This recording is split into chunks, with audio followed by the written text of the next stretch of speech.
David Carr, meanwhile, who is a quarterback who legendarily had his career compromised by playing behind a bad offensive line during his time after being the #1 pick in Houston, was on the Dan Patrick Show and said, do we want to put Justin Fields behind the Bears offensive line that I've watched the last 3 weeks? Absolutely not. I've been in that situation. So that is what a quarterback thinks. What does a defensive lineman think? Marcus Spears, who should be the starting quarterback for the Bears? Justin Fields. And I said it before we even got to this point. And listen, this whole O-line thing is mind-boggling to me because the goal when you put a team on the field is to win the damn football game. And to put the best guys out there that gives you that opportunity. We all know Justin Fields gives them the best opportunity to win games. Down to the offensive line is an issue in a lot of places. So let's put the guy that's not as good as the other guy in the game so we don't have to worry about him getting injured or being hit. Man, this football. Justin Fields is going to take off behind a good offensive line. He's going to improvise and extend plays if he had a good offensive line. So when we start thinking about this in this particular context, miss me on that because I'm sitting on the bench while our offense is continuously going 3 and out because we don't have a guy that can extend plays. And now everybody wants the Chicago Bears defense to take them to the playoffs. Well, realistically, you need a damn quarterback to do that. And Justin Fields is the guy for the Chicago Bears to give them the best chance to do that. Booger, to say the least, you look skeptical. Well, I agree with Swagoo that Justin Fields is the most talented guy. He's athletic and he can escape behind a bad offensive line.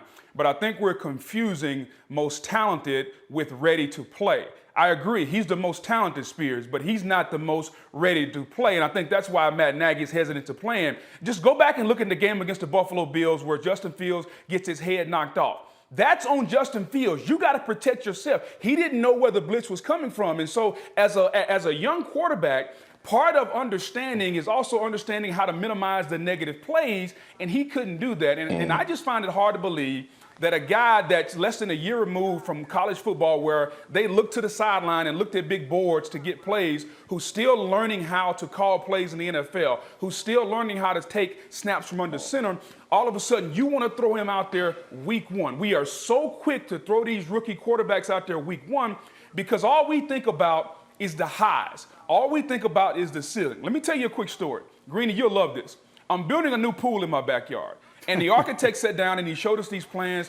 And the pool is going to be great when it's done. I mean, it's going to be outstanding. But you know what he didn't tell us? He didn't tell us along the way that the construction, you would break a few things. You would break some windows. You break some gas lines. There will be a couple of nights where, Booger, you don't have hot water because of the construction process. The damage that takes place along the way is something that we didn't know. All we focused on was the finished product. We're focusing on the ceiling of Justin Fields. We're focusing on the ceiling of Trey Lance. What these coaches are trying to do is minimize the damage along the way that playing a rookie quarterback before they're not ready is going to cause. So I agree with Matt Nagy. You play Andy Dalton, and when the kid is ready to play, then you play him. But I don't think he's ready to play right now.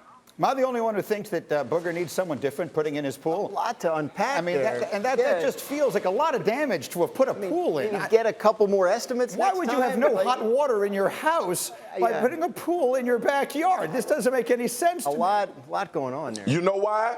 You know why? You know why his pool is happening like that? Because Andy Dalton building this damn pool instead of Justin Fields. Nice. That's why his pool look like that. Okay? The bottom line is you play the best damn player at the position in the game, and that is Justin Fields. I get it. Even if he's not ready? Football, Boog, no rookie is ready. None of them. None of them are ready. We could continue to talk about these guys like they all gonna have growing pains. They all gonna miss picking up a blitz. They all gonna hold the ball too long. That is what happens with rookie quarterbacks in the NFL. Yes, we love their highs and we love when they great and we love all of that. But you don't think, I saw Justin Herbert have bad moments. I saw Joe Burrow hold the ball behind a bad offensive line at times. Before the injury, Joe Burrow had problems. I've seen every rookie quarterback. Peyton Manning threw interceptions. Jameis Winston threw picks. in their rookie season. If we worried about the guy getting injured, when do you play him? Because he's still going to get hit. Everything you're saying is true, but think about those situations. Peyton Manning, they didn't have anybody else. Jameis Winston, you number one overall pick, you put him in. Justin Herbert, he gets thrown in because Tyrod Taylor gets punched in the lung. They have another option in Chicago. So if you don't have to rush the rookie, why are you trying to rush him? And that's the key thing here, right? Like to understand the way the Bears perceive this, not the way we perceive it on the outside. Matt Nagy thinks he has a situation where he doesn't have to go through the growing pains. He thinks he can win with Andy Dalton. That was the plan before they knew they could get Justin Fields in the draft. He may be wrong. I mean, we can sit here and say he's wrong, but the fact of the matter is the way he's looking at it, he thinks he can win with Andy Dalton and hold off Justin Fields until he's past that part of the growing pains. For you, Graz, and for you, Boog, y'all better remember, I watched Andy Dalton play for my team last year behind a bad offensive line, and they ain't win a damn thing. So that's what Matt Nagy want. Have at it, Matt Nagy. Thank you for watching ESPN on YouTube. For live streaming sports and premium content, subscribe to ESPN+.